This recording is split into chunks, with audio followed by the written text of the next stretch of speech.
Testing, testing. Can you hear me? Good afternoon, everyone. Welcome. I'm so glad to see such a great audience here. My name is Linda Duke. I'm the director of the Mariana Kistler Beach Museum of Art here at K-State. And we are very proud to be one of several organizers of this program today, which is held in conjunction with the two museum exhibitions that you see titled on the screen behind me. I want to mention several other organizations and people who have been key in making this happen. I want to mention our curator, Eileen Wong, who has shepherded these exhibitions into being, and a wonderful staff at the museum. I want to thank Leadership Studies for opening their facility to us this afternoon. This isn't something they do all the time on weekends. In fact, almost never, so we're really grateful for that. I want to thank Global Campus here at K-State for helping us make connections with some of the community colleges in other parts of the state. We are confirmed that Dodge City Community College is joining us this afternoon. Welcome, Dodge City audience. It's possible that Pratt Community College will also come online. I'm not sure that's been confirmed yet. And possibly Seward Community College in Liberal, although they may have to be watching this at a later date. So when we get to the part where we have Q&A after our distinguished panelists have spoken, I want to encourage people to come to the mic here to make comments and questions so that the distance audiences will hear what you say. And Zui Matre from the Beach Museum of Art will be standing by to read into the mic questions that come from our distance audience members. Lastly, I just want to mention that this is an event that's being videotaped and webcast, and the understanding is we had signs on the door, and your presence here means that you agreed to that, so feel free to leave if you're not comfortable with that. And now it's my great honor to introduce our Vice Provost for Diversity, Zelia Wiley. Thank you, Dr. Wiley.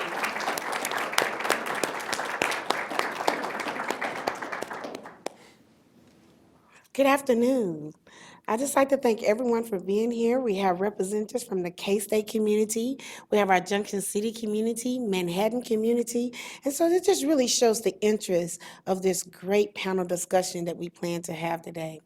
I'm the interim associate provost for diversity here at K-State, and it's such an honor to serve in this role and serving our community. I came here from the College of Agriculture, where I served in a very similar role as Assistant Dean and Director of Diversity Programs, and there for over 12 years with the only diversity programs office of its kind in the Big 12. So I'm really appreciative of my experiences to be here today and to be invited to be the moderator. I mean, this is truly an honor to be part of this great occasion. Today we have a distinguished panel. And from the panel, when invited to moderate this, our Office of Diversity, we are providing leadership for the university as well as working with various resources throughout the university when it comes to diverse issues. Because for us to have diversity and to move forward in working together for cultural sensitivity and cultural competence, we have to have inclusion. And I think bringing awareness of topics as such is one thing to get us into that mode, because we have to understand difference so we can move forward and appreciate those differences to understand how we do work together. So now I would like for our panel to introduce themselves, and plus my voice is really going, as you can tell. The allergies are something with the burning of our beautiful prairie, but we do need that for our prairie as well as our livestock. So our panel will introduce themselves, and then after Dr. Dandaneau will start the panel discussion. So I would like for our panel to start. Would you like to? Thank you, Dr. Dandaneau. I'm Roger Shimomura. I'm the artist that's having a show right now over at the Beach Museum. I'm a retired professor from KU, Rock Chalk. Shocking. I'm Stephen Dandaneau. I'm the Vice Provost for Undergraduate Studies here at Kansas State University. I'm also a member of the faculty in the Department of Sociology, Anthropology, and Social Work, and I'm here to discuss an interest I have in Milton Eisenhower. I'll share a little bit more about that momentarily. Thank you for inviting me. My name is Hirokazu Kosaka. I'm an artistic director at the Japanese American Culture Center in Los Angeles. I'm with Wakana Kimura, who is also an artist who helped guide me to the curation on the Toyo Miyatake photograph exhibition here at the museum. I'm fortunate to be here because I have known Linda Duke for many years. Thank you so much. And Dr. Dandaneau, would you like to get us started? Well, thank you, Dr. Wiley, and good afternoon, everyone. Many of you, probably most of you, know that Kirk Schultz is the 13th president of Kansas State University. But did you know that the 9th president of Kansas State University, whose name I mentioned a moment ago, played a very important leadership role for a time in the internment of citizens of Japanese ancestry and others during the Second World War? In other words, were you aware that an important leader of our university was intimately involved at the highest level in one of the most unfortunate tragedies that ever occurred in the United States? It's an interesting and important connection, and that's what I'd like to reflect on just for a bit by way of introduction to our principal speakers. Many of us have walked past, if not inside, taking courses inside of this building. When I first came to K-State, I assumed that it was named for this fellow. Yeah, I did. I had myself gone to Eisenhower Elementary School in Michigan, and we all know that Dwight David Eisenhower, who was born in Texas but raised in Abilene, Kansas, was one of the most distinguished Americans. For many reasons, we recall that he went from a staff general at the beginning of the Second World War and had a meteoric rise to become the supreme commander of Allied forces in the European theater in a very, very short time. And then after the war, served as president of Columbia University and was elected president of the 34th president of the United States in 1952 and again in 1956. We recall these things. We may not so readily recall that he also, during all that time, was a great advocate for peace, for a critic of military spending, was someone who sent federal troops on behalf of integration in the Little Rock school system in Arkansas, and who concluded his presidency, as some of you will know, with a rather dramatic farewell address given from the Oval Office. For those of you who've never heard it, you can YouTube it and watch him deliver it again and again, which called attention to the so-called military-industrial complex, which was his way of talking about insidious forces in the United States that were diminishing civil liberties and suppressing democracy. Dwight David Eisenhower. It's not the guy the hall's named after, folks. It's his younger brother, Milton Stover Eisenhower, who, in addition to being the 9th president of this extraordinary university, also born and raised in Abilene, not very far from here at all, a student, an undergraduate student at Kansas State University, graduated in 1924. He studied journalism, stayed on to teach a bit, went off to Washington, as it turned, well, first to Europe as a member of the Foreign Service, and then later he became an important figure in Washington circles as a staff member in the Department of Agriculture in particular. He got there because President Jardine, a famous name, for those of you here on campus in Manhattan, we'll recognize Jardine, became the Secretary of Agriculture. And he and younger Milton had a very good working relationship. Milton ended up working for him in the Department of Agriculture and through the years rose to be the highest ranking civilian administrator in the department. It's an important department, working for Democratic and Republican secretaries. Here's how he became involved in this episode in American history. So Milton was extraordinarily talented, very bright fellow, and he impressed everyone with whom he worked, it seemed. And that included people very different than him. One of those secretaries of agriculture was Henry Wallace, who's not perhaps well known today among a lot of folks, including younger people, but was a really important figure in American history. He became Franklin Delano Roosevelt's second vice president. And politically speaking, he was far to the left of Bernie Sanders. He was very far to the left, that's my point. And yet Milton, a lifelong Republican, a conservative fellow really in so many ways, worked very well with Secretary Wallace. And through that relationship became also a confidant of Franklin Delano Roosevelt, and everyone's heard of him. Indeed, FDR and Milton Eisenhower had private lunches many a time in the Oval Office. And during that time also, the older brother was becoming known to the world. And for various reasons, there's this situation where Milton's doing some work on behalf of the president in Tennessee. He's summoned an emergency meeting in the White House on March of 1942. So approximately 4 months or 3.5 months after the direct US involvement in the Second World War.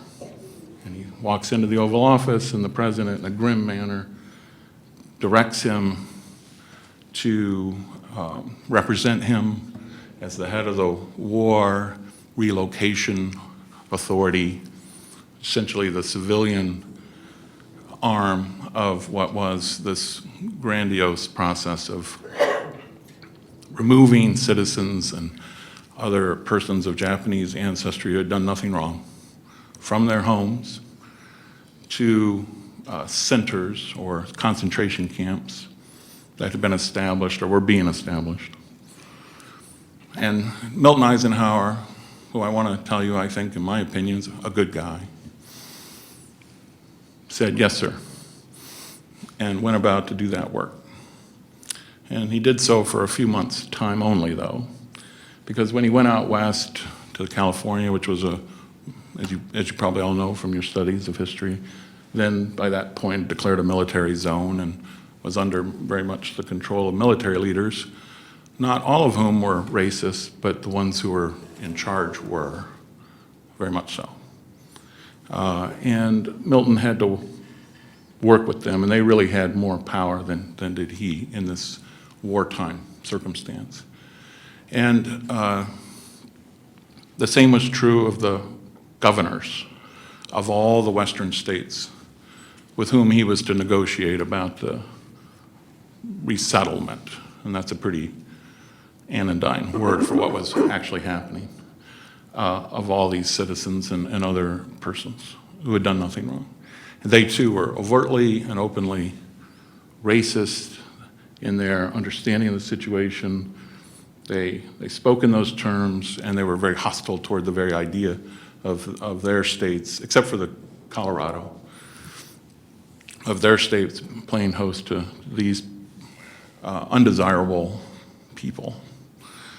And this took a toll on Milton Eisenhower, and after a relatively short time, about 3 months, he found a way to resign and leave that post, and he found his way here back to Manhattan pretty soon thereafter and became the president of this institution and did all kinds of wonderful things, I might add.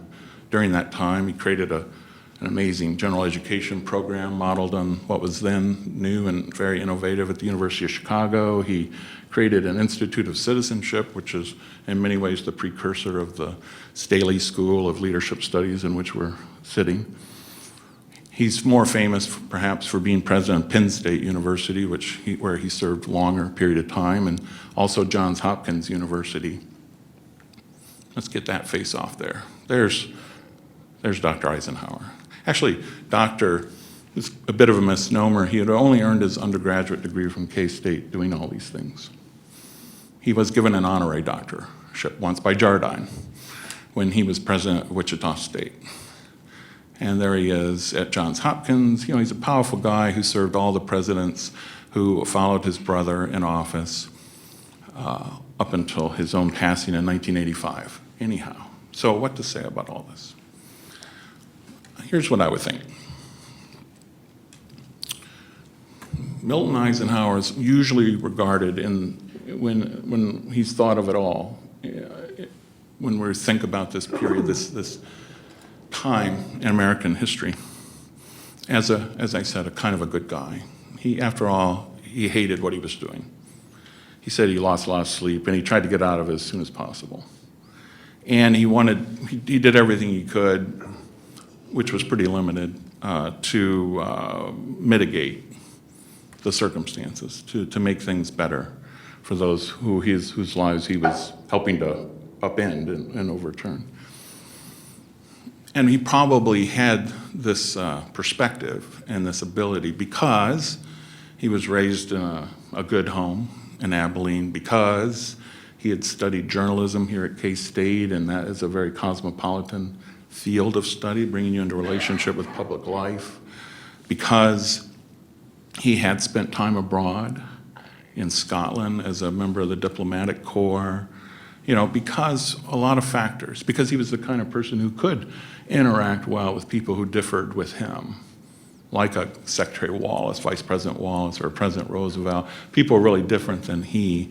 He respected them, understood them, learned how to work with them. He had this quality. Here's the thing, though, and I think, well, you know, and Dwight Eisenhower is the guy who opposed the use of atomic weapons in Japan, openly. The military leader criticized the military for its overreaching in terms of budgets, in terms of political influence. That's Dwight David Eisenhower. So there was something about these Eisenhowers that allowed them to have this balanced approach. However, that said, when President Franklin Roosevelt said to him, essentially, Milton, I want you to go and undermine the US Constitution and violate the basic values of our society as a means, presumably, of defending that society, which was in fact what he was being asked to do, he did not say, no, Mr. President, under no circumstances will I do that.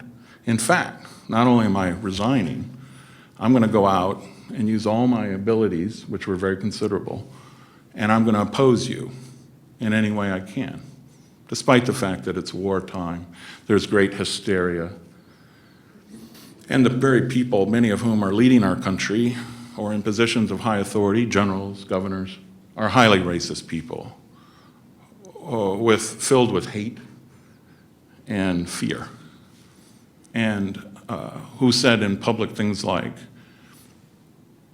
imagine a three-letter word for a person of Japanese ancestry. A three-letter word is a three-letter word. And that's the justification for what we have to do. I mean, imagine a Nazi saying, here's a three-letter word used to refer to people of Jewish ancestry or descent or belief. A three-letter word is a three-letter word. Well, this is what we were dealing with. Milton did not oppose all that. He didn't have that inside of him. He wasn't himself such a person. But what he lacked, and he's such a good person, I think if he were here today, he would say the same thing.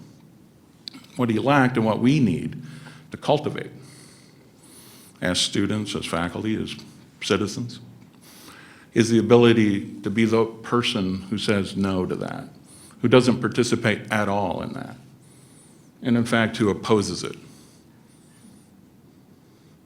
and makes no excuses. After all, we should learn from history. We should learn from people who had an ambivalent situation and did their best. We don't have to repeat that. We can be better than that.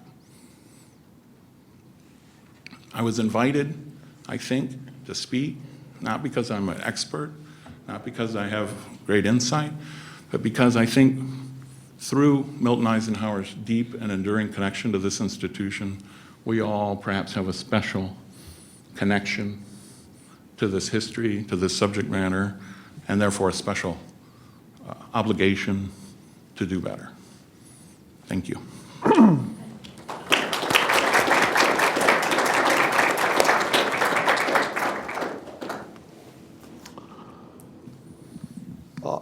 I have a story that just popped in my head as I was listening to your talk that involves KU. When I was teaching years ago, a student stopped by my office and said, I understand you do a lot of work, creative work having to do with the incarceration of World War II. And I said, yes. And he says, well, did you know that KU was somewhat involved in that? And I said, what are you talking about? And he said, let me show you this letter I found in the archives. And he showed me this letter.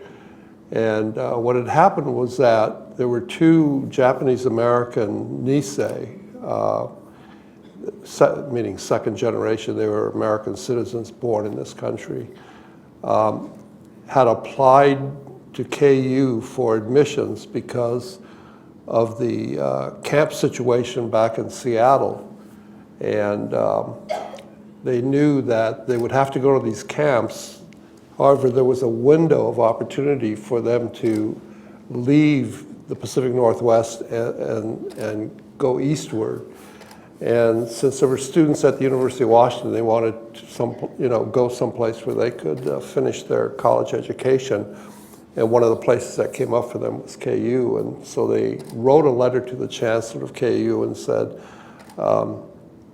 would you accept us so we can continue our studies? And the chancellor at KU wrote back and said, of course, we welcome you with open arms. It's all sounded great so far. But the letter that the student showed me was from the Board of Regents. It was a copy of a letter the Board of Regents sent to these two young men that said, absolutely not. The president is not the one that has the last word on this, and we will not accept you for further studies here. So it's a rather unhappy ending to that story, particularly to one that was so interested in learning more about camp. The other night, when I drove back to Lawrence after the opening of the painting exhibition, I was on Facebook about midnight, and there was an article that had come out about an incident that happened at Camp Minidoka, the site of Camp Minidoka, all the way back in December. And for some reason, 4 months later, it was just getting out. So this is actually very fresh news. Camp Minidoka, the concentration camp that I was a part of, was right next to a very, very small town called Hunt, Idaho. It was actually an official small town, had its own mailbox. And so a lot of the people that were in Minidoka referred to where they were at as Hunt. And particularly among the incarcerees themselves, they would all refer to camp as Hunt. And it was also known as the Hunt Camp. Now, the news broke out just recently that back in December, in Twin Falls, which is about 18 miles from Minidoka or Hunt Camp, that a new Islamic center of Twin Falls was being constructed. And because they were having a difficult time raising funds to complete the project, they had temporarily put plywood over the windows and the doors so that no one could break in. And somebody at one point in December came in and spray painted the word Hunt Camp over the plywood panels. And then immediately the Muslim American community came and removed the sign and all evidence of that vandalism. But they did get photographs, which were posted on Facebook. Obviously, whoever did this saw these similarities between the Japanese American situation in 1940s to what the Muslim Americans were going through. And what I want to do is to share some paintings with you that were sort of a response, my response to some of these situations. And the first situation that I want to talk about or refer to is the attack on the World Trade Center, 9/11. And I want to read you a little statement that I wrote that accompanies the painting. It's an acrylic painting done in 3 panels, and it's 6 feet high and 12 feet wide. Just recently acquired by the Baltimore Art Museum for their permanent collection. The painting is called Not Pearl Harbor, and what inspired me to do this was because when the attack happened, it seemed that everyone was comparing it to Pearl Harbor, and naturally it made members of that community a little nervous, constantly hearing Pearl Harbor all over again. On the morning of September 11th, 2001, I was preparing to take my wife to the Kansas City airport to catch a plane to LaGuardia Airport. I turned on the TV just as reports were coming in that a plane had hit the World Trade Center. Then within minutes, I watched the second plane hit, and I knew my wife would not be going to New York. Within hours, comparisons were being made to the 1941 attack on Pearl Harbor. When hearing this parallel, it didn't take long to think about what ultimately happened to the Japanese Americans following this attack, and what could happen to other innocent Americans should this attack be proven to be an act of terrorism. The idea to do a major painting on this subject began to germinate. During times of national crisis, the American government has shown the ability to forget lessons learned from past history. In 1941, due to wartime hysteria, the attack on Pearl Harbor ultimately led to the wrongful imprisonment of 120,000 Americans of Japanese ancestry. Earlier events like the Iran hostage crisis of 1979 and Operation Desert Storm, 1991, spawned paranoia resulting in excessive police surveillance and Muslim bashing rhetoric. The Trade Center attack, with its comparisons to Pearl Harbor, rekindled serious interest among some segments of American society to suspend the rights of all practicing Muslims and innocent people of Arab descent in an attempt to ferret out the guilty elements. The painting, Not Pearl Harbor, depicts many of the main characteristics and historical events related to and resulting from the attack on the World Trade Center, and is meant to stimulate dialogue on whether mistakes committed in 1942 could possibly be repeated today. The prevalent smoke that covers the painting emanates from the World Trade Center in the lower center of the painting. I hope you can see that or identify it. The 2 left panels, and when I refer to panels, I mean vertically. The painting is divided into 4 vertical panels.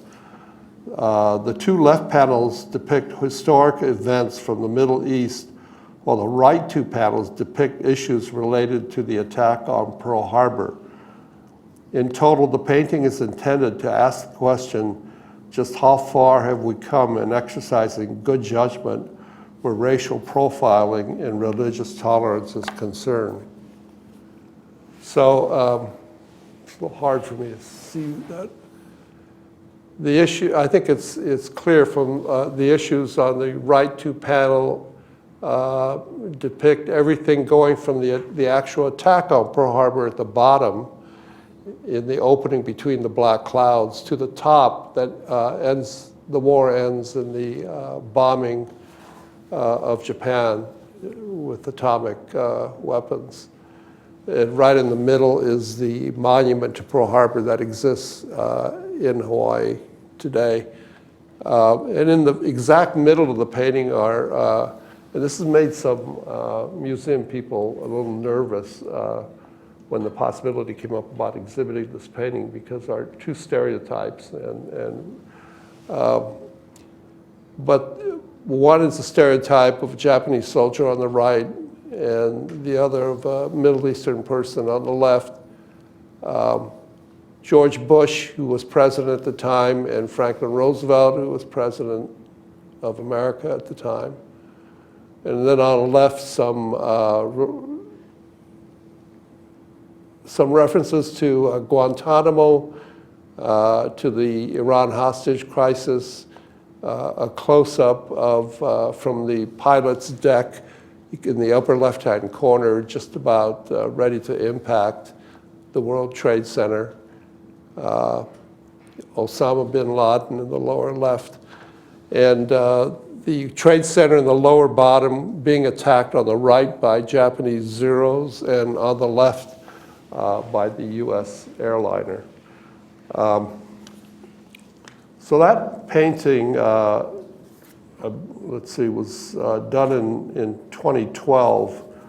And then just recently, because of all of the stuff we've all been hearing coming from the presidential elections, I was moved to, I'm going to show you 3 examples. This is one of a theme that I've worked with in the exhibition over at the Beach Museum, classmates. In this case, I updated it by including a person of Muslim faith also being treated in the same way as. This series came from a visit I made to the Bainbridge Island Museum. And Bainbridge Island was the first city in America, or on the West Coast, where the Japanese Americans were evacuated to the camps. And I went to their museum, and they had a photograph of a Bainbridge Island High School yearbook from 1941. And then they had one of 42, and the senior class was absolutely void in 1942 of any Japanese Americans. And the population of Japanese Americans on Bainbridge Island is actually quite significant. And that struck me so much that I went back and did the first of about 6 variations I've done of this theme of classmates. So, but this is the first painting I did that included a Muslim woman. This one is called American Citizens. It's a move to the camps. A very obvious tongue-in-cheek situation here. All you have to do is look at the suitcases that they each carry. So this is more of a symbolic entrance or inclusion into the camp experience. And then the last painting I want to show you, I don't think needs any explanation.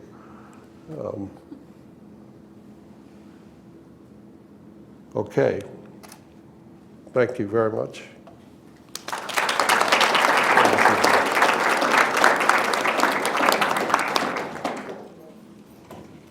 Again, my name is Hirokazu Kosaka. I was born in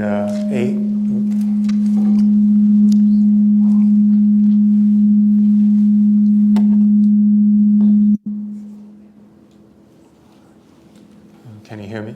No? I was born in Japan. My home is a 800-year-old monastery. It's a Buddhist sanctuary for many of the monks, and still sustain the 800-year-old edifice. I came to Los Angeles in the 60s, but later I came as a minister of the local temple in Little Tokyo and Los Angeles. There I met many of the Japanese American who have been interned in the 40s. Myself, I am called MacArthur children. I was born after the war, and many of the children were called MacArthur because of the General MacArthur period. So we were called the MacArthur kids. When I was a minister at the local temple, we had a congregation of about 1,500 families. And within the 1,500 families, many of our service, from funeral to the memorial service, was held. And my job was to do certain things. One was when the funeral was done, the funeral were the first generation of Japanese American immigrants. The family were second generation, and this second generation was not able to read or write Japanese characters because of a certain period of their lives. They were not to speak the Japanese language. So my job was to translate them. I would go to their home after the funeral, and things that need to throw away or things not to keep. And many of them was suitcases. The suitcase, which I found in the garages of their homes, were many stories inside. I think one of the very interesting thing was the front of these steam trunks had a stamp of a port of the Japan, Yokohama, Kobe, these labels on it. And right next to it, there were labels of camps. And it just came back to Los Angeles and was there maybe perhaps 50 years, wanted to go back to Japan again. And present time, I have 600 of these suitcases. I had it in my home, but today it's sitting in Japanese National Museum in Los Angeles. About 20 years ago, as a minister, a Buddhist priest, I wanted to send these suitcases back. And so I asked one of the container ship company to support me to send this suitcase back spiritually. So I sent it back to Japan in a Buddhist temple. It was sitting there for a few months, and it came back again. And it's a quite a kind of heartwarming project that I executed. And many of the families in Japan also came to say hello to the suitcase. But I think within the suitcase itself, it had this incredible story, kind of a metaphor of impermanence. When someone asked me, what is Buddhism? I think scholarly or from the Buddhist part, I would say impermanence of all things. And another word that I like to use is interdependent origination. It happens when something's next to you. You cannot define a person without something else. I think it becomes Einstein relativity, in fact. The Buddhism had already thought about this already 2,500 years ago. And the fear of this suitcase, I could really feel the space within it. It had memories of their life in Japan, memories in the camps, and then I think struggled to come back. And I think the word fear in certain Buddhist thought is about egoless mind, and it's about this Japanese word, shikata ga nai. I heard it all through my ministry here, even Japan, shikata ga nai. It's literally translated, it says, it cannot be helped. So when I called 3/11, March 11 was a disaster in Tohoku, Japan, the big earthquake, 9-point earthquake. And when I call friends in Japan, they would say, oh, shikata ga nai, it can be help.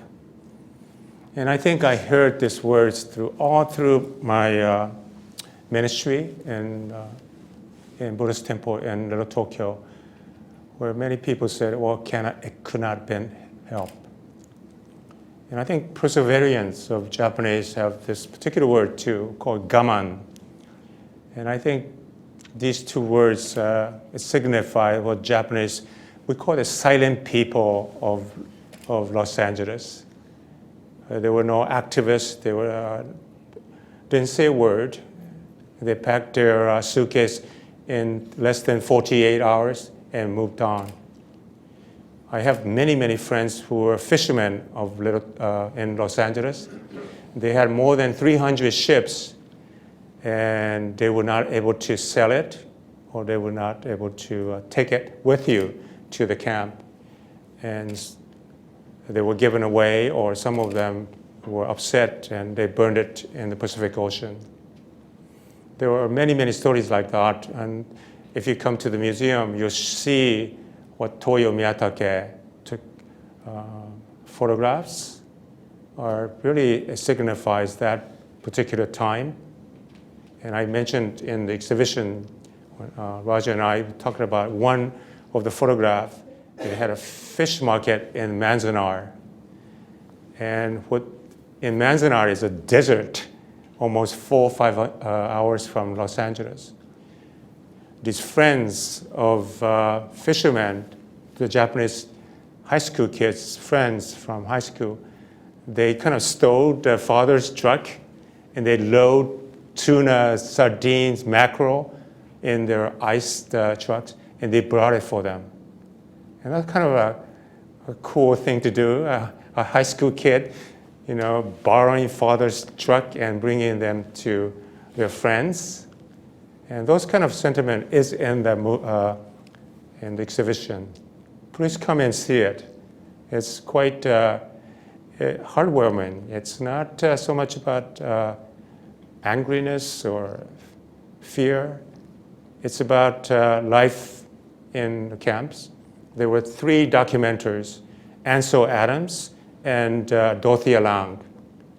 And you could see different type of style of how they document the internment camp. It's quite a beautiful photographs. Please come and enjoy. Okay, thank you.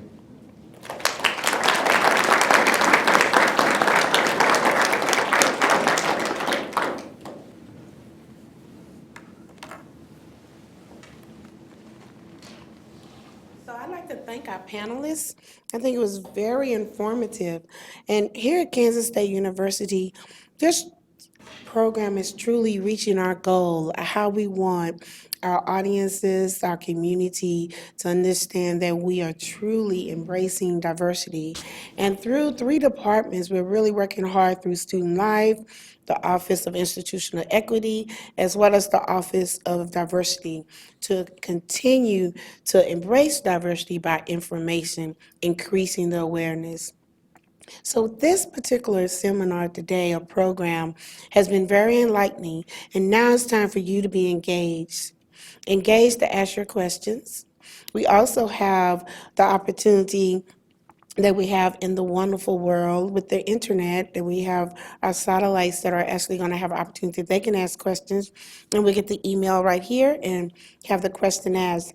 But you here in the audience, whatever questions that you have, please come to the mic, and we're ready to invite the dialogue.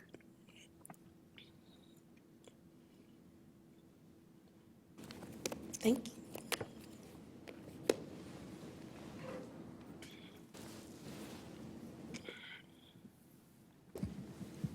Ready? Yes. Russ Hutchins, Lawrence, Kansas, Osher Institute. My question for the 2 gentlemen that just spoke. Did the public in the 1940s, like churches, minority groups, civil groups, stand up and speak out against this horrible situation of internment of American Japanese. You're asking if they spoke out back then? Yes, in the 40s. Well, I know that at Minidoka there was a pastor of the all of the various Buddhist church, the Baptist church, Episcopalian. They all had their own churches with Japanese congregations, and they were all, of course, very supportive and assisted in the physical move to the camps, and actually made periodic visits and then assisted the relocation after the war, which was in some ways more difficult than the move to the camps, because it was not a welcoming environment. It seemed like most of the communities in Seattle, where I'm from, felt like things had improved without having the Japanese Americans around. And so we were greeted with signs that, no Japs allowed, no Japs here for any reason, and so on. So the ministers, and there's one in particular from the Japanese Baptist Church that was Reverend Andrews, that was known as a hero amongst the people that offered their assistance, because he sacrificed so much to help in the relocation after the camps. But there were other groups as well that stood up for the Japanese. But that whole period is described as wartime hysteria, and that's exactly what it was, and nothing made sense, particularly from the viewpoint of the Japanese Americans. Because of the threat, I think the American people felt like they needed something to focus their fear upon, and so they pretty much accepted whatever the government said about the yellow peril. And a lot of the work that I've done in the past has to do with this issue of being able to identify the difference between Japanese nationals and Japanese Americans. And you talk to any Asian American in this country, and they'll tell you the same stories, whether they're from Japanese backgrounds, Korean, Chinese, that they're always presumed to this day still as being foreigners. And I still get asked, or get told, how did you come to speaking the language so well? I mean, that's a common occurrence. And so it's all tied into the same issue that goes back to the incarceration. And we still have a long ways to go. Thank you, Dr. Shimomura. We have a question from the Dodge Community College. The question is, what prospects did an American of Japanese descent have after the camps were opened?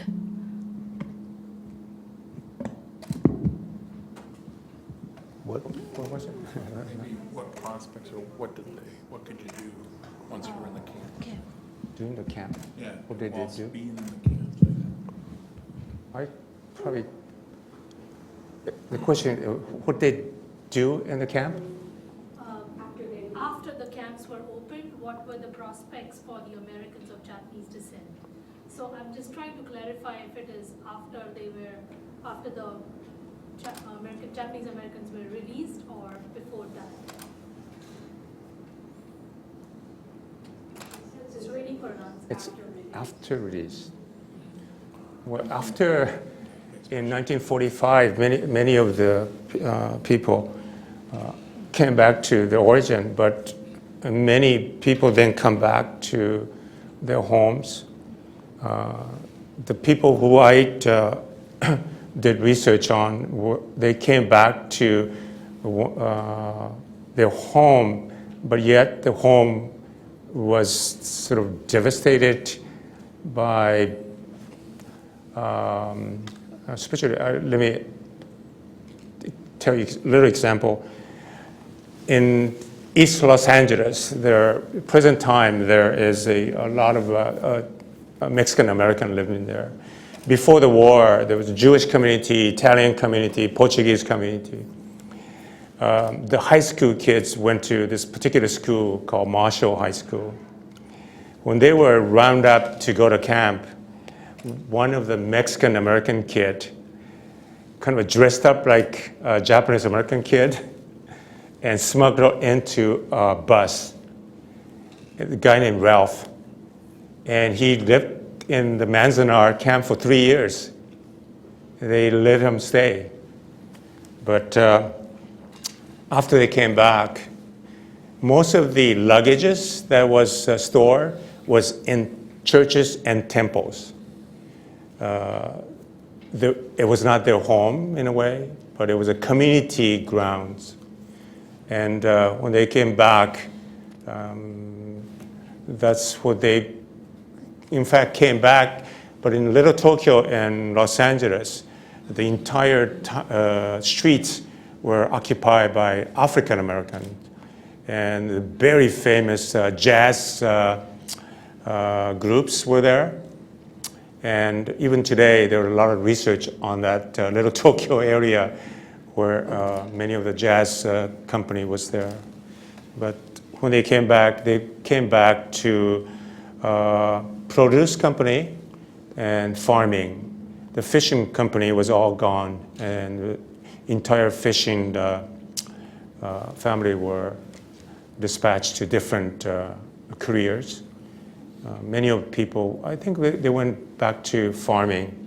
And I mean, there's a lot of jokes on Japanese gardeners.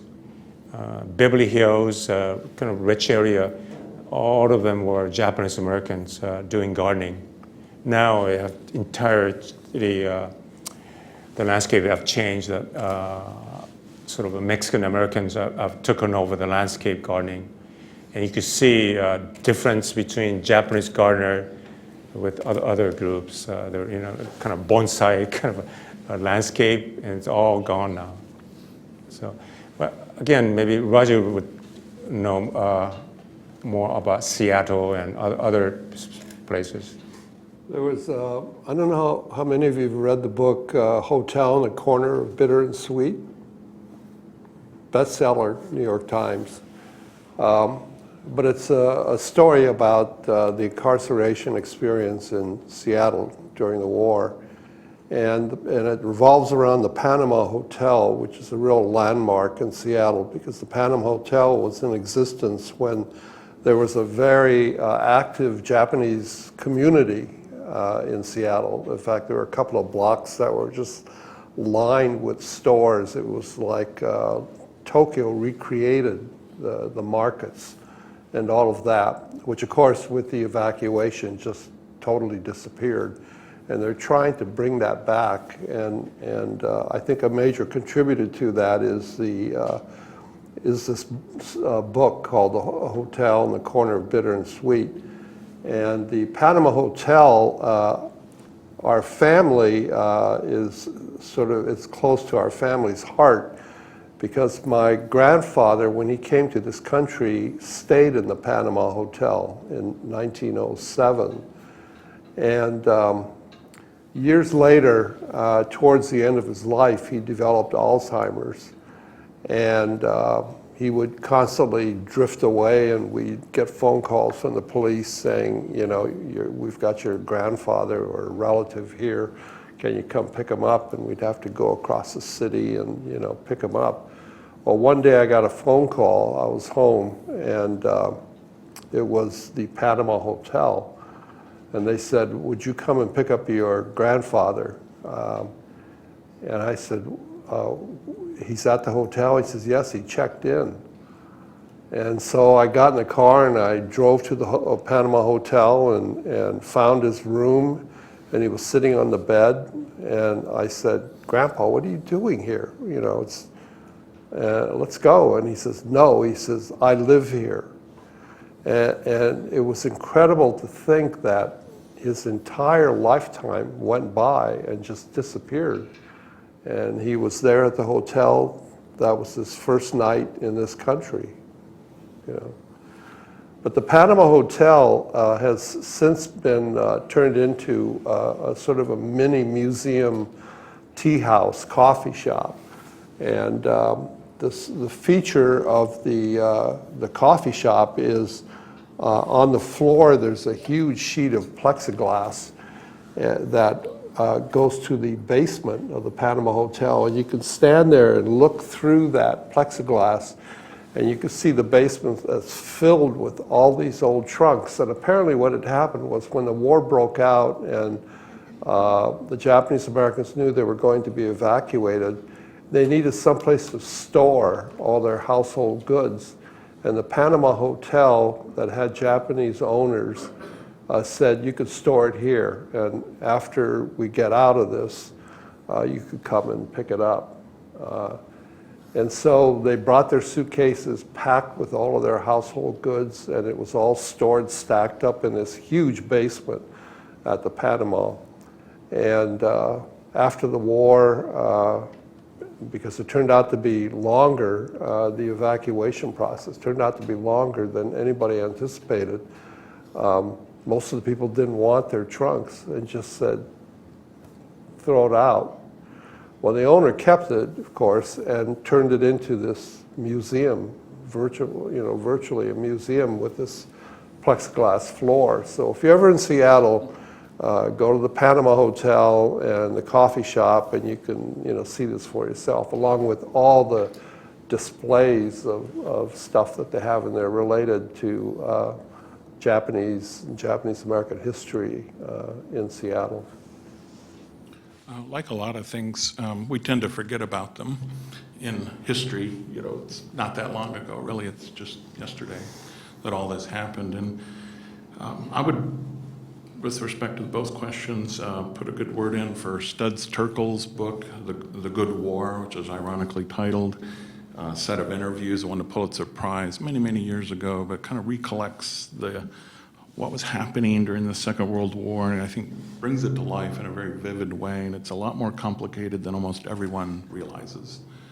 A lot more complicated. And recently I've been reading Richard Reeves' relatively new book on the subject, and it includes a lot of anecdotes about resistance at the individual level, where people said no to this stuff, and you're not going to do that to my friend, and bring the fish out to the camp, but people actually opposing this stuff. But on the ground, leadership, public leadership opposing these things, there was virtually none, except from, and we often forget this too, the political left, the labor movement, people who themselves would very soon thereafter become the object of scapegoating and attack during the McCarthy period. Those sort of folks always played a major role in the advancement of civil rights, the critique of white supremacy. They always did, because for various reasons, theoretically, they were inclined in this direction. They saw political interest in it as well, and so on. But we tend to forget all that. But no major mainstream leaders that in fact, it's all irony. Earl Warren, the future Supreme Court Chief Justice, was at the time in California the Attorney General, and he absolutely supported this, absolutely. Later he would, be one of the 9 people on the Warren Court to uphold the Board of Education of Topeka, Kansas decision, Brown versus the board, the Warren Court. That man was, just a few years before that, an advocate for what happened. And the Supreme Court ruled at the time, famously, that it was not unconstitutional, that this was a constitutional act. We all know that's not true. It wasn't true then. It was later overturned. It took till the Carter administration for a formal apology to be given on behalf of all the people of the United States, and some limited compensation. But it's just, there were people in Nazi Germany who stood up too. They were average people. They weren't leaders very often. There's always some resistance, but we tend to forget that. I mean, what we need is, that such situations never come to be in the first place. And that would require a very broadly educated citizenry that during a time of hysteria were resistant to the hysteria.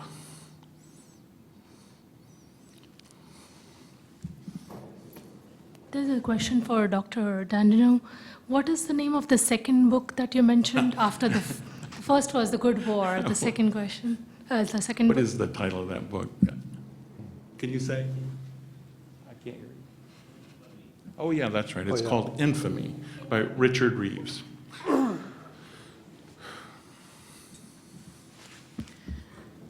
I wonder if any of the speakers would like to talk about the concept of shame, both as maybe a reflex that acts as a warning sign when people foresee that emotions are rising and there's something shameful.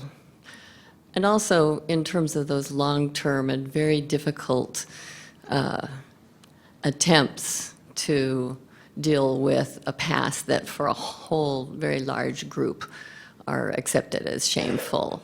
I'm particularly interested from a religious perspective, how shame is evoked in to reconstruct or try to construct a new history. I think shame becomes sort of, in the Buddhism sector, a kind of a cause and effect. Japanese tend to be shameful for everything. It's because the Buddhism have this particular word dukkha, which is a suffering, and it's sort of a cause and effect. And again, there is no one particular entity. When you say shame, there is bipolar opposition. There are words that connotes that shame.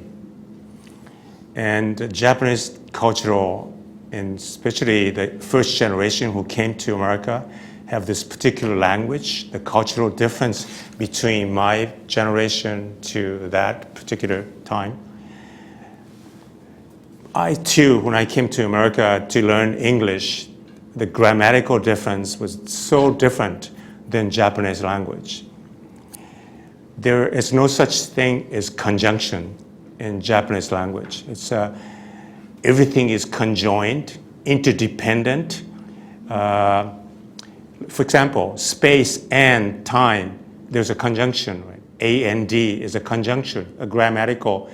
So when you say space and time, you have two entities. But Japanese, we call kukan, it's one word without conjunction. And I think the word shame too it connotes with the different other sources, not just one or two. My discipline was in Sanskrit in Hinduism, and there's a word called karipisu. Karipisu is a drink that Japanese kids drink, sweet drinks. I don't think not many people know that is a Sanskrit word. Like you wearing orange, and that's a Sanskrit. It's not an English word. So this particular drink, it signified a different taste bud. So this word karipis means all kinds of different taste. I want that drink. I taste it, reciprocate it. It's cold, it's sweet, it's good, and I want some more.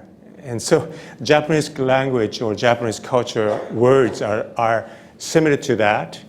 It signifies this incredible sort of ambulates the word. It doesn't really say this is that, but it can be. And so I want to kind of trying to put this thing together. I have a series called Veranda series. And veranda is, again, a Sanskrit word. It is a space between exterior and interior. It is not black or white, but infinite shades of gray. And so it's not yes and no, but infinite maybes. So again, Japanese or this kind of particular Buddhist culture is sort of fragmented for you. And I think the internees have this incredible fragmentation, how to approach this space. It's like tea ceremony. When you approach this space, it is very, very fragmented for you. You take all your weapons and leave it outside, and the stepping stones are jagged, dangerous, and you go into this incredible humble space. It takes maybe 5 minutes to get into a very short distance. But I think approach and observation of a language become an incredible a cultural difference in how you look at shame in Japanese respect. It might be happiness, the counterpart of the language. And I think the Japanese people have this incredible perseverance of the language. And so they're able to circumambulate the word shame and to say, oh, it's happiness, this and that, and it becomes totality of this void. We call it oneness. So you and I, we don't have a conjunction between you and I. So Muslims and Buddhism and Christianity, we don't have conjunction between A and D. So everything is oneness, and we call that void. It becomes difficult because I'm using English language to define this particular word. But again, most of the Japanese culture is circumambulating, and it doesn't say yes and no. So the American businessmen have a hard time going to Japan because Japanese businessman was not say yes and no. It says maybe, maybe, maybe, maybe, constant maybe, and finally it's something else and doesn't mean nothing. So that's my approach to your question. There's a saying in Japan that the nail that sticks up gets hammered down. And what is it in Japanese? What's that? How do you say that? What's that? The nail that sticks up gets hammered down. Yeah. Again, not okay. Eh? Well, Yeah, it's okay. yeah, it's not important. And when you compare that to the American way, which is closer to the squeaky wheel is the one that gets the oil. They're exact opposites almost. And so this topic always comes up when we talk about politics and we talk about activism, that the way that Japanese went around getting things done from a political standpoint and the way that Americans do are quite different. And I think the way the Japanese did it was reflected upon the second generation that were, the teenagers in camp. And they tended to be more on the quiet side, especially when you compare it to their counterparts, the Caucasians in this society. And really the reparations for the camps was primarily activated by Sansei, my generation, and I'm third generation. And my generation learned from pretty much the black movement in this country, which is the squeaky wheel is the one that gets the oil, speaking out. And so anyway, I think hopefully that addresses some of the original question. I would say that Eisenhower was regretful about the actions that we took as a country, and that he regretted his own participation in them, which is different than being ashamed, which would reflect an internalization of recognition of dishonor, that we were highly dishonored, that he was a dishonorable person for having done what he did. I don't know, I've never seen evidence of that. Certainly regret, and certainly action then taken to try to create situations where such actions wouldn't happen again. But shame is it's a different thing, and it's a deep and profound feeling. And I haven't seen evidence of that. It's hard to say, though, for sure. Hi, I'm Juanita Briggs. I graduated from Kansas State. In 1962, my father was military. In 1962, we were stationed in Germany, and we were taken to a concentration camp, which was Dachau. And I've been to Dachau twice. And then when I joined the military in 1977, I was pointed to and showed the internment camps. So at that point, Dachau, or the concentration camps in Germany, was like history. It was in the past. And so was being pointed those internment camps. But those internment camps are still there. So I got the impression that they could be used again, the ones we still have in America. But what was awful to me was, when you're in a fight, it's hard to keep that up. So I don't know how the 100,000 Japanese people could be marched off to a camp, but I know as a black woman how trying to fight for your rights can beat you down, you know, in a week, so to say. Coming into the military as a woman, I had to fight with the people who were in the same uniform, same everything as me, just for a little space. The first time I reported to Fort Ord, California, I was not allowed to open my car door to put my foot on the ground. I was told, the colonel said he doesn't want you to put one boot in the company area, so you go back to transportation point and pick up a new assignment. This is in 1977. So I can see how people can be marched into concentration camps, because there is a whole machine that beats you down before you can even get to a piece of paper and make you a protest sign.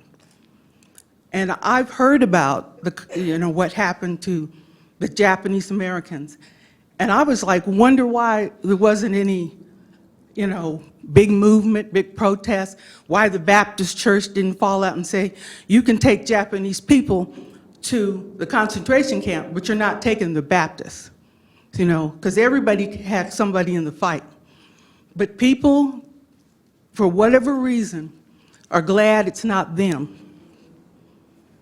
and are happy to stand aside and let you haul whoever you want to haul off to a camp, which in this country right now, we should be closing Guantanamo Bay down in Cuba. We don't need that kind of camp where all those, I don't know how many, there's 100 or so people are there, because we don't know if they're enemy or not.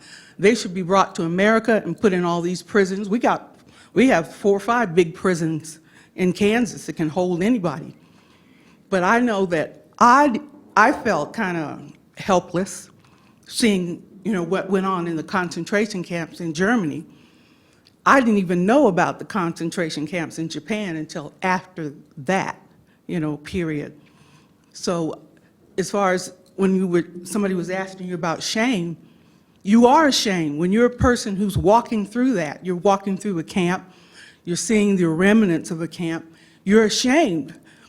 But you think, what would I have done? Which I don't know what I would have done. There really wasn't there were Japanese Americans that decided that they weren't going to go, that this was an injustice, and they just simply were imprisoned, along with all of the ones that were under suspicion. My grandmother, who was the immigrant who came in 1912, just before she left Japan, started a diary. And she maintained that diary. At first, she was just going to write about the trip over on a boat. She was a photo bride, and prearranged marriage with my grandfather, who had been in this country since 1906. And so this marriage was established, and my grandmother came over on a ship with 60 other photo brides.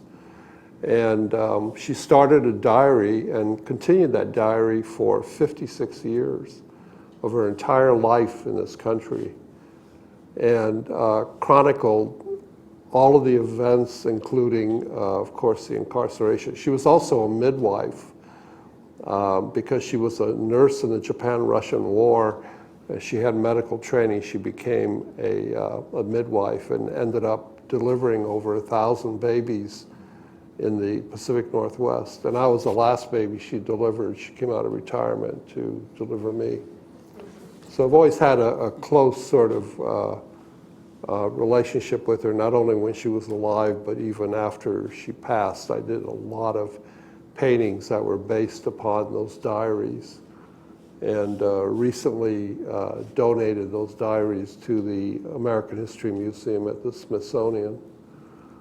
But she, at the outbreak of the war, my mother told me she remembers Grandma standing there reading the diaries after Pearl Harbor and burning them, throwing them in the wood-burning stove in our kitchen, because it was well known that other people that were maintaining diaries, had they made any kind of sentimental reference to Japan, missing this or missing that or anything favorable about Japan, was reason enough to put them in a prison for the duration of the war.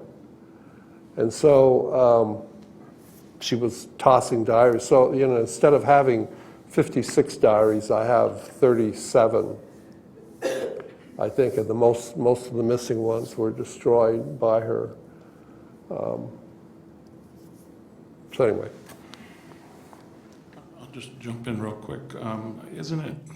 Isn't it the case, and I don't mean this facetiously, I don't keep up on some of the news as much as I should, but isn't it the case that in Kansas today, well-meaning people think that we oughtn't be accepting refugees from Syria because we're afraid of them, afraid what might occur, that some of them might be terrorists? I think that's true. Isn't it official policy? And isn't it also official policy that we don't, here in Kansas, wish to accept prisoners from Guantanamo Bay? I think the reasoning is, well, maybe that would make us a target for a terrorist attack. And not that they would escape, but that others might seek to harm us because of that action. I think that's the thinking. And so, I think we're living in a time right now where all around us right here locally, as well as on a broader scale, well-meaning leaders are articulating positions which, are somewhat rooted in fear of another.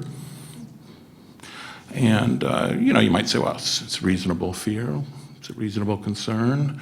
Or you might say, no, because that was what was said about the same folks who were being incarcerated and sent to camp. There was a reasonable fear, we don't know. They could be. It's war. Anything practically is justified when people are afraid for their very security of their lives. That's what so it seems. And so what would it take to be able to be in a position to be able to acknowledge real fear and real concerns, but yet not act in that particular way, not treat whole groups of others? What does it require? What kind of education, what kind of learning, what kind of experience is required that would permit a person to say, well, yeah, sure, there's a concern, there's a risk, but we're not doing that? That's a good question, and I think it's something we as thinkers, as people who are trying to learn, really ought to attend to, because it has great practical significance.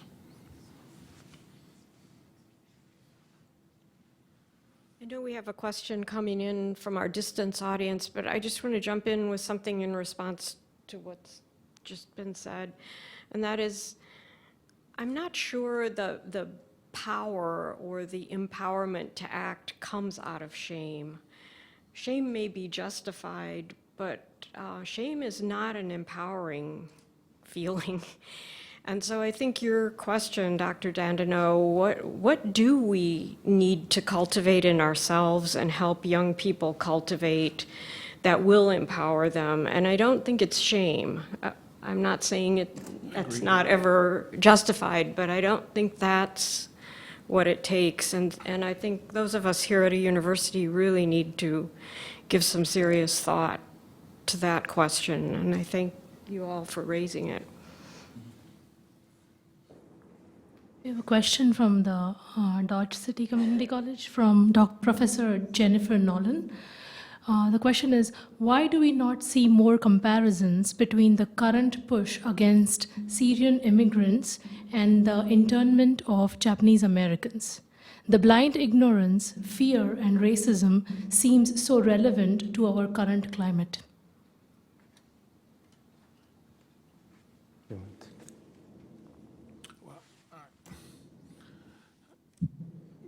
I think Americans are not,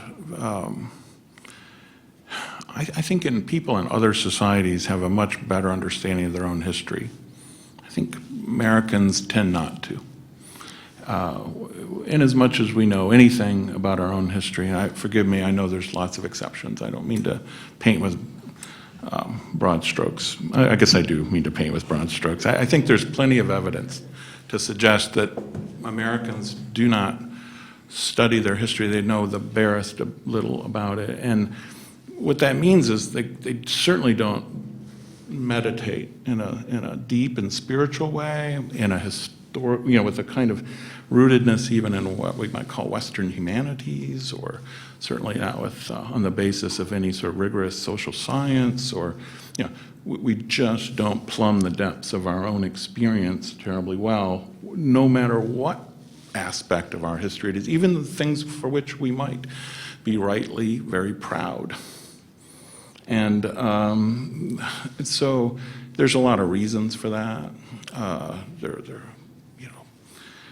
It's not a particularly individual failing. There's some broad cultural, societal reasons why this country's unusual in that respect in the world. But it does lead to a situation, as the questioner was kind of suggesting, where we're vulnerable to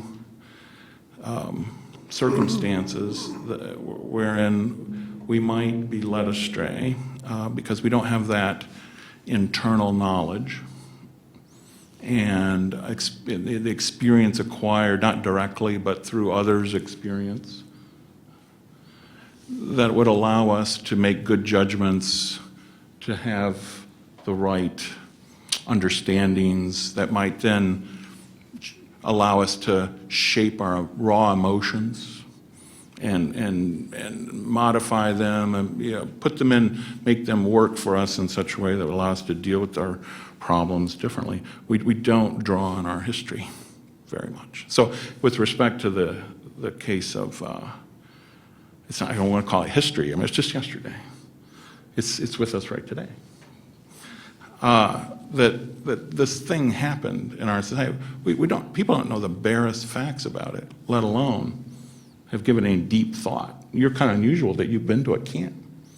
I haven't been able to visit one.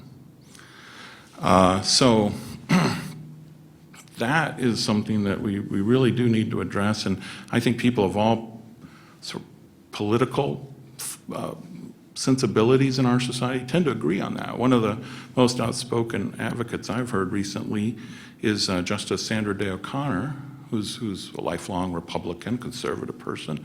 She decries the fact that people in our society do not know nearly what they ought about their own history or about public life, about the workings of our government, they don't participate either. And I think some of that's changing in our own time, which is very, very exciting and welcome. But nothing, there's no real good substitute for serious study and serious reflection of our human history, whether it's thousands of years of history or whether what happened yesterday. And we can't really do without it. You know, this whole educational process is complicated by the fact that the very victims of the incarceration have an unwillingness to talk about it. And I always remember when I was growing up, you know, hearing my parents and friends of parents talking about camp this, camp that, you know, and, you know, for all I knew it was camping, you know. But it seemed to be a place that only the Japanese Americans shared their experiences and would never talk about it when they were with Caucasian people or Caucasian friends. And I finally got to a point, and I think I was a senior in high school, and I talked to my dad and I said, listen, I need to write this paper for English class, and I want to write about camp. And I want you to tell me everything you can about it. Because at that point, I knew it was something that wasn't good that had happened. And I had my own experiences as a child that were just kind of a blur, you know, that had mostly to do with memories of weather and things like that. And my dad's just got furious, and he said, don't ever bring that up in this house again.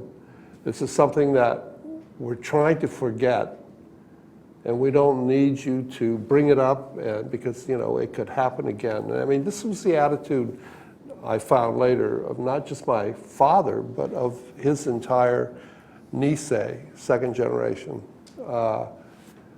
This is the way that they dealt with it. And I'm sure you can find, well, the word gaman that Hirokazu talked about earlier, you know, gaman, of just holding it in, and, you know, eventually, you know, you'll work this out, you'll survive, but not to any kind of resolution, intellectually or spiritually or anything else. You know, just don't talk about it, just don't deal with it, just, you know, let it go.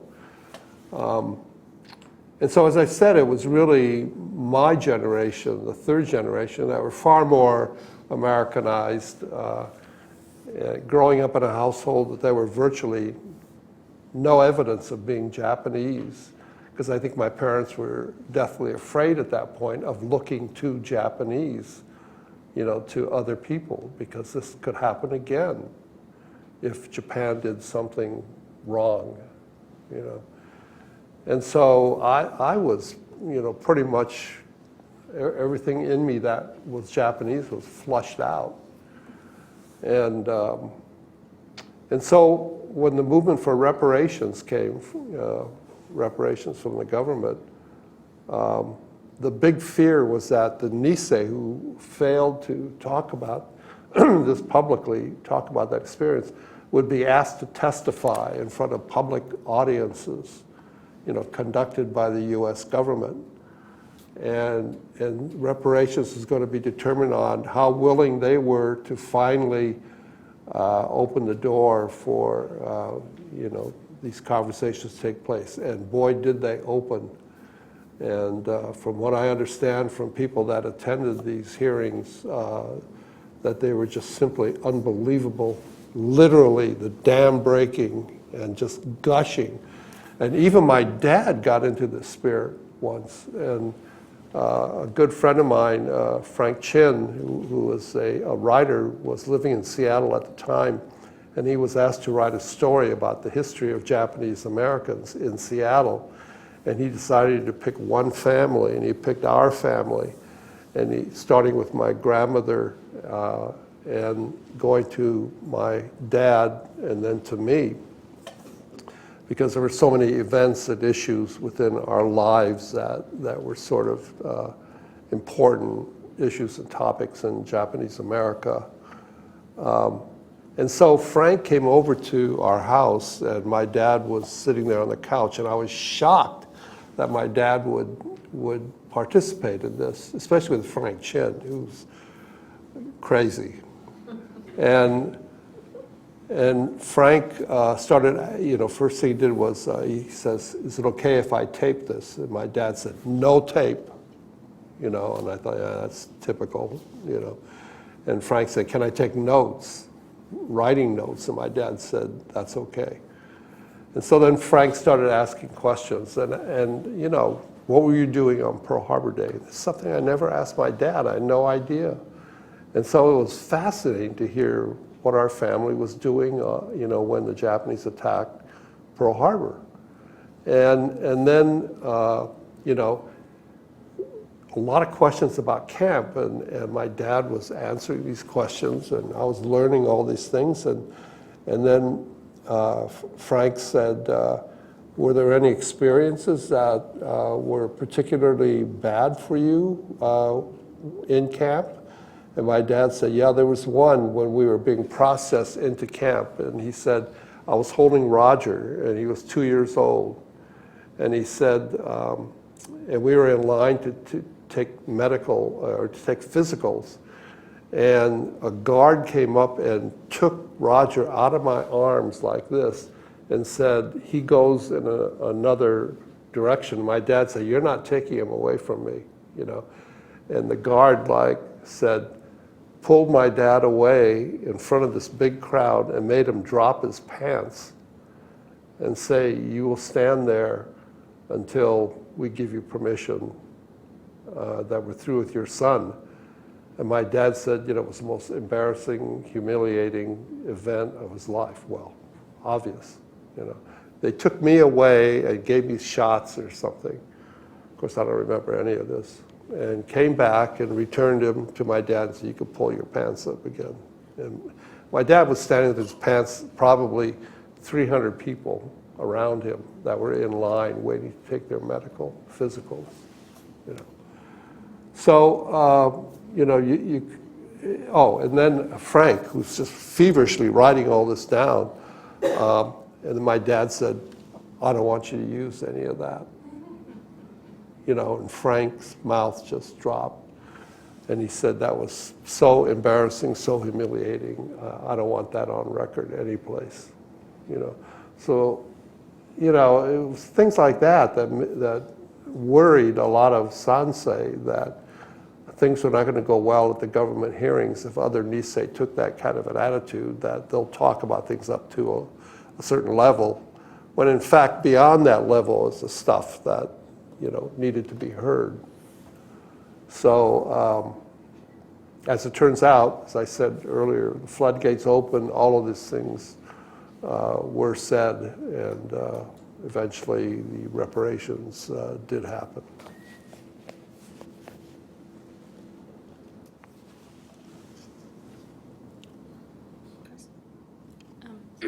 I just wanted to bring up what I think is important. We're talking about, looking at what's going on today. If we look at the same sort of discrimination that we're putting on the LGBT community, and out of what seems like to me as fear as the unknown, we're using, here in Kansas, I've found out that it's legal to be fired from your job if you are gay, if your employer chooses to do so, which is crazy. And, I just think that, looking back at the past and how we treat racial and ethnic groups, Can you step into the microphone? That if we look at how we've treated racial and ethnic groups and just minority groups in general in the past, we can kind of expand that to where it's not just ethnic and racial groups, it's a lot more than that. It is this entire community of people who, I wouldn't be surprised if sooner or later we start seeing signs in businesses that say no gays allowed or no trans people allowed, just similarly to how we saw signs that said no Japanese, no Irish, no blacks, no Mexicans. It's the same sort of thing, but we're turning a very blind eye to it.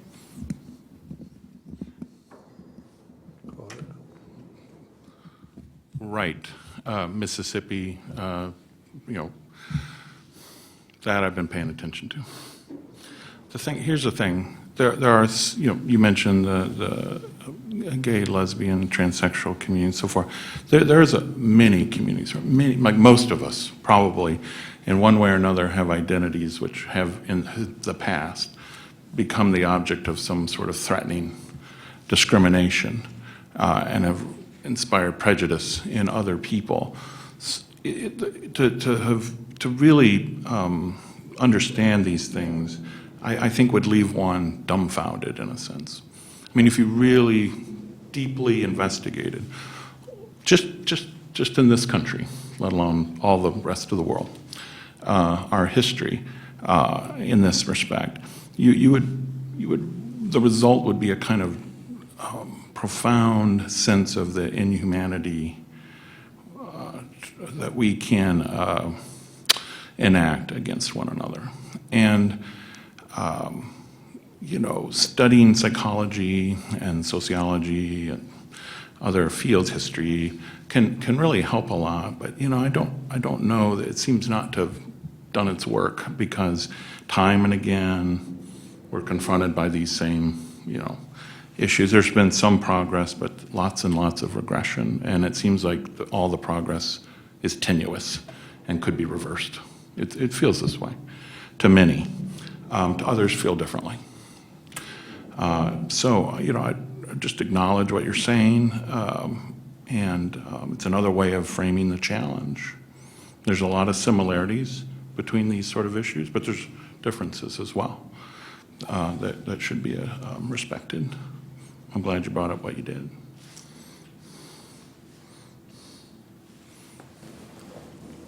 Any other questions?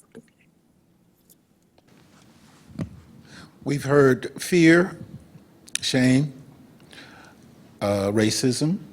My question is, what drives these? What drives racism more? Fear? Or does fear drive the racism? Go ahead. Maybe a couple nights ago, I did a Japanese archery purification in the museum. The notion of hitting this particular target is to kill yourself, shoot yourself. It is part of the ego. Once you have a target, your ego becomes large. You want to hit the target. For example, your question is your ego. Once I give you an answer, that affirms your ego. It's like giving you a dessert. I said, wow. And that ego becomes much bigger. You question it more and more and more. And that's how I practice Japanese archery. We call it Zen archery. The target, arrow, the bow, and yourself, when these four entities becomes one without your ego, it becomes, we call it void. Again, I'm searching some words, but only word I could come up with is void. Again, in particular sector of Buddhism, like for myself,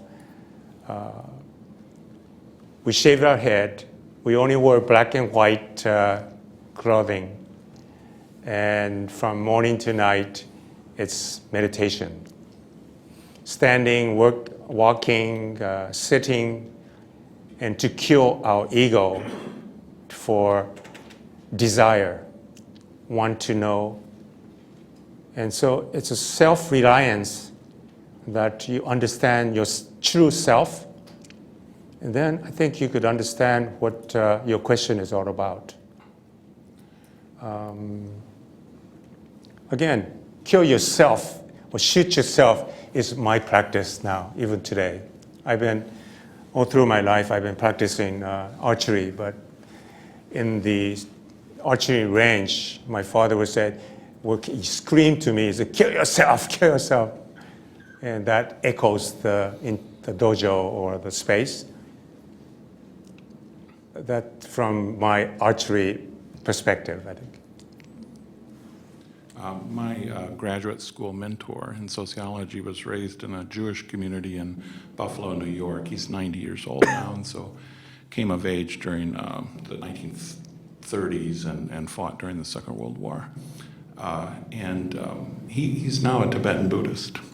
After years of trying to answer your question and struggle and learn from many traditions around the world, he came to this similar feeling that ultimately the deepest answers are a kind of spiritual answer, and that it requires something not quite Western, certainly, to get after it. I'm not a very good student of his in that respect, since I've never been able to achieve that sort of perspective, but I certainly respect the hard work and intense study that's gone into it. It doesn't mean that he's not, as I'm sure most of us are, deeply aware of all the sort of conventional tools, conceptual tools that we teach here at the university that allow people to be enlightened. But he feels that they're inadequate ultimately to the task, and that we have to pursue that sort of course of action.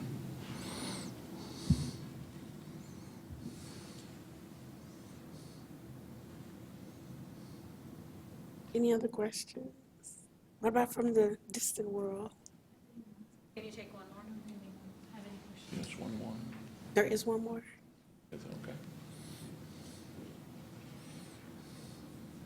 So this is actually not my question. This came from one of the students. What can younger generation do to stop what happened to Japanese Americans then to happen again today and stop fear-mongering?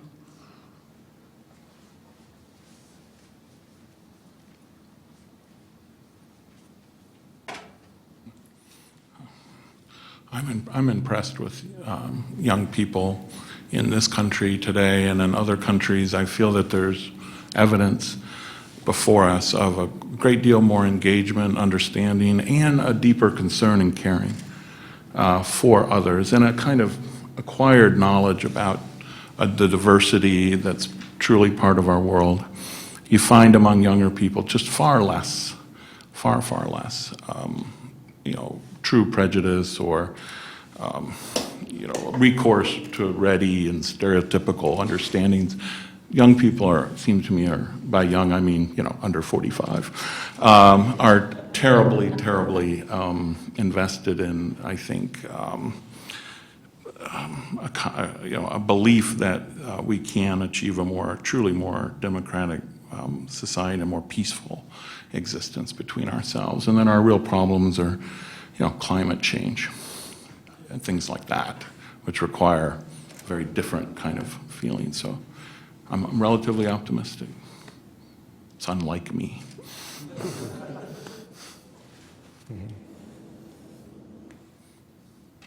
Okay, so I don't know if this has anything to do with this subject, but everybody in here should be registered to vote. Everybody in here who lives with people, they should be registered to vote. Your town, because you need to vote these people out who are not carrying out the will of the people. And we can't have, I was shocked at this last election. We had 4% turnout. This is caucusing in some areas. Where's the other 96? I would not want 4% to decide for me, 4% of the population to decide for me what should be done, when we all can get up and go vote, anybody over 18. So that's one thing, to prevent people from experiencing prejudice. Now, I don't know what's going on in Mississippi, but I certainly wouldn't have voted in something like that, targeting a specific group, because Mississippi is a tourist state, and people want to come there to gamble, fish, whatever they do in Mississippi. I wouldn't want to exclude anybody from bringing me $1.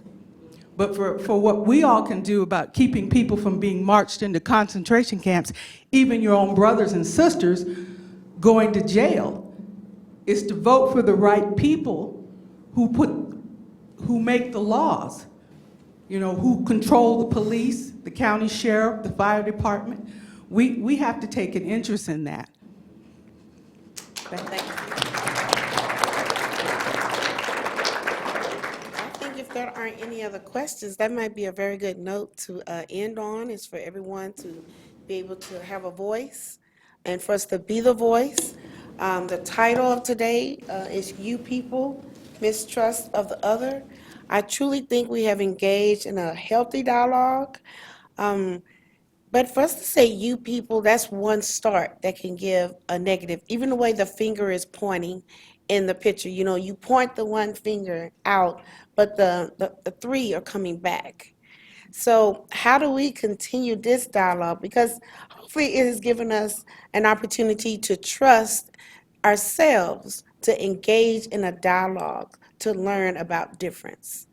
Because that is what it truly is begin. We've had a great opportunity to have, you know, communication.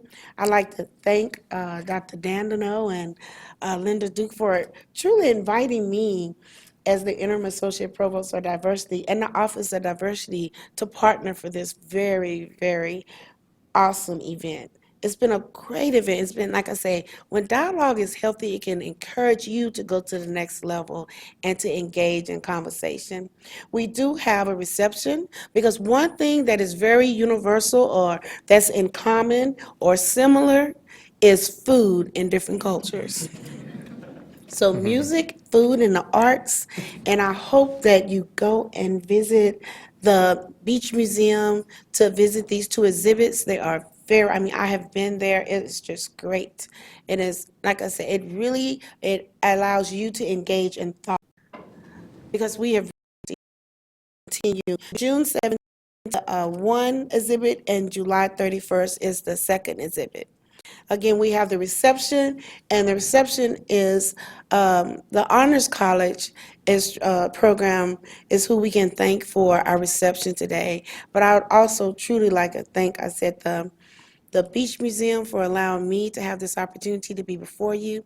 I'd like to thank you, our Kansas State community, Manhattan community, Junction City, our administrators, our staff, Dr. Jackie Hartman, who I see our Chief of Staff and Director of Community Relations. I think that's one thing in her role. We definitely have the community here today. So again, thank you. Are there any housekeeping that maybe I left out before I allow you to go and enjoy the reception? And please enjoy the reception. We do have food out there.